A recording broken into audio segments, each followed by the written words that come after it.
Okay, so assignment 5 in research methods, the final assignment of research methods. We look at qualitative data analysis techniques. So you may recall qualitative data is somewhat richer, it's more word orientated than quantitative, which is about numbers. So our unit spec. This shows three elements of process. I'm going to add one more to that, but we'll basically work through the three main stages of qualitative data analysis. Here are two assignment criteria, similar pattern to the quantitative criteria in assignment 4, in that you have to describe the process for pass, but you need to justify your choices or justification of using this process and the techniques that you've applied in your examples for merit. So it's really showing that you understand it because you can apply it to some data of your choice.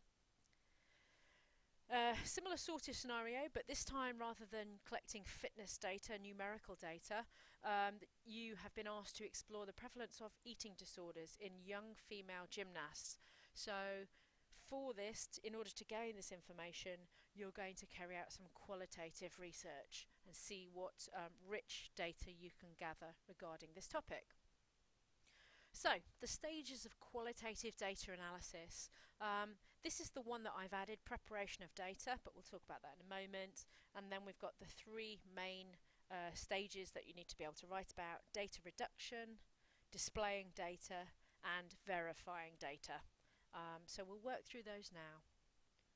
So preparing your data. Now you collected some interview data in assignment 3 when we looked at qualitative data collection, and this first stage basically requires you to go through a process of transcription, or writing out exactly what was said in a verbal interview, and you've got to do it word for word. It's an incredibly laborious and tedious process.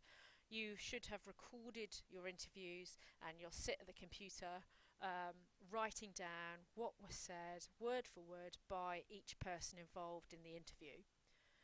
And from that then you'll get some kind of visual or tangible report and record of what exactly was said.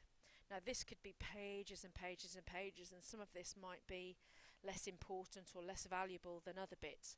So the next stage in the process is what we call data reduction, reducing that whole transcription to the more meaningful, organised elements.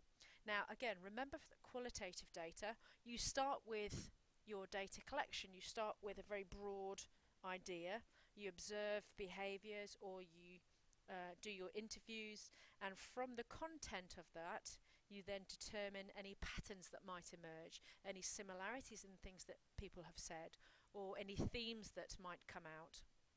From that then you become more specific and head towards a hypothesis and eventually a theory. So this type of process starts from the rich data that you collect, so it's incredibly important. So the interview transcription is basically your data collection element here, and what we're going to do now is try to reduce the volume of this and start looking for patterns or themes that emerge. And so we work bottom to top or bottom up in this process of qualitative analysis. Now there are 3 stages of data reduction, quite similar, and you're going to be expected to do these 2 and just write about the third. So open, axial and selective coding. Now coding actually involves organising or restructuring the raw data that you've collected, the words that people have said or the phrases and sentences people have said, into logical categories and groups. You break them down line by line and analyse them line by line, and if they have similar meanings you chunk them together, put them in the same category. Now these categories you need to define, you need to sort of build them up as you go along, and they will emerge as you go along. But you need a reason to put a sentence or a phrase into one of those categories, so it kind of needs an inclusion rule. And eventually you'll be reassembling this into sort of meaningful translated categories and connections and relationships and making sense of it. So it's very much a process of taking the whole transcription, breaking it down, looking at it very individually, and trying to clump together similar elements. I've given an example here, so this might be the open coding process. So if I were interviewing somebody about factors affecting physical activity, and results or things that people said were these, I may begin categorizing them into these three themes. So these two in the yellow both relate to parental influence. The red here relates to friends. I might subcategorize that male-female. So if there were comments that related to male friends or female friends, you could then start determining if there are any differences. This green comment relates to the media.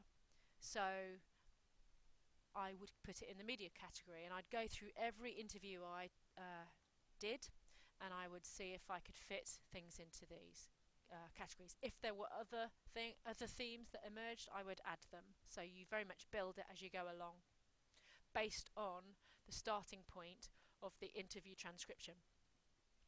And then the second stage, axial coding, is not that dissimilar. All you're doing then, once you've got your original categories and themes, you're almost having another think. And are there any new themes or underlying themes that emerge? So it could be that I look again at these original categories and go, well, actually, there seems to be a link between them, and these all represent in one way or another role models.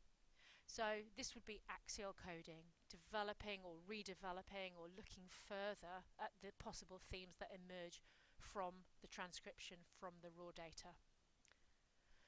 I put this in because this is an excerpt from a dissertation I had to do at university, and I did several interviews and collected, each colour actually represents a different person, and this was the big theme, so factors encouraging student participation in PE and physical activity, and this was one of the sub-themes, so student enjoyment.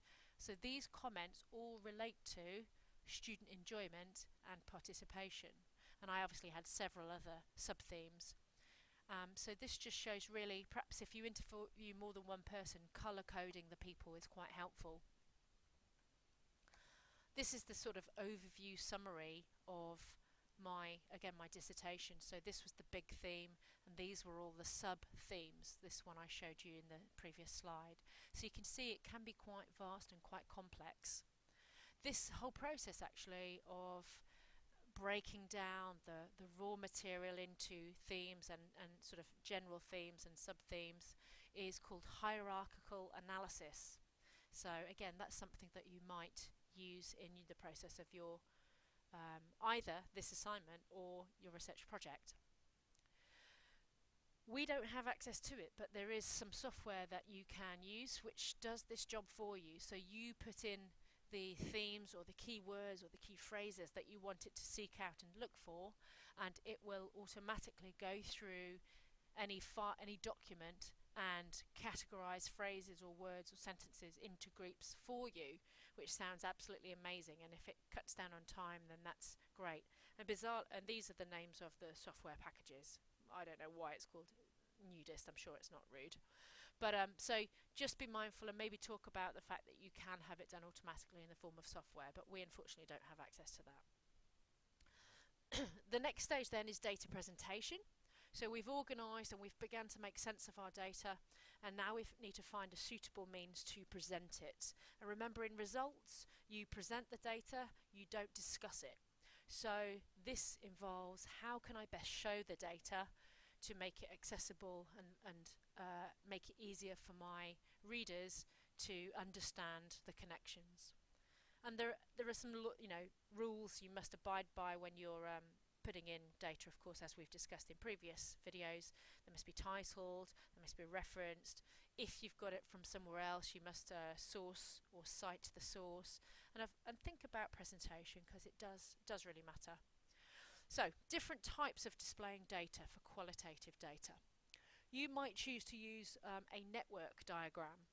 Now, this is really valuable in showing hierarchical, so layers of relationships. So this is the general central theme, benefits of physical activity, and we can subcategorize that into physical and psychological benefits, and we can then subcategorize that further into cardiovascular or muscular system benefits. So each layer tier is really this represents a hierarchy, and this network diagram really shows those relationships appropriately. You might also choose a Venn diagram if you wish to show the relationships or the overlapping relationships between various components. So Venn diagrams really important for showing relationships of two or more themes. Radial diagrams or spider diagrams show a central theme and then offshoots of associated linked themes. So how these all relate to the central theme. And lastly, a cycle diagram. It could be that there's a process involved or an ongoing process that's involved. I guess it could be a line of process if it's most suited your data. So this shows stages or a continuous cycle, how one stage might lead into or affect the next. So performance, cohesion, it becomes a cycle. So you ultimately need to choose the most appropriate presentation of data. Last stage then, drawing conclusions and verifying data. Now the verifying data involves double checking that your data is accurate and is valid and you can trust the conclusions. It's a bit like our statistical test.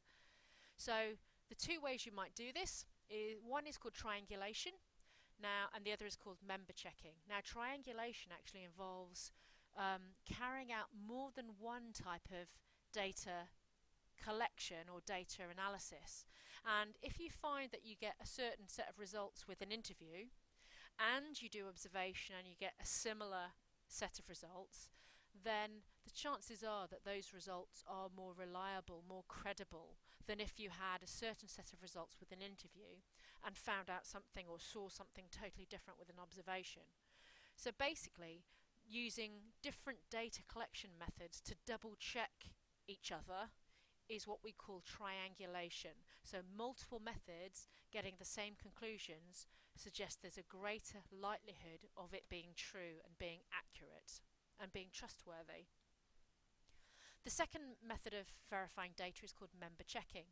So you go through the whole process of your data analysis, your coding, you draw your own conclusions, and then what you do is you essentially show the participant what you've come up with, because they could go, actually that's not at all what I meant, that's not at all true, or they can confirm your interpretation of what has been said, and if they do that, then again you can trust the results is what they actually meant.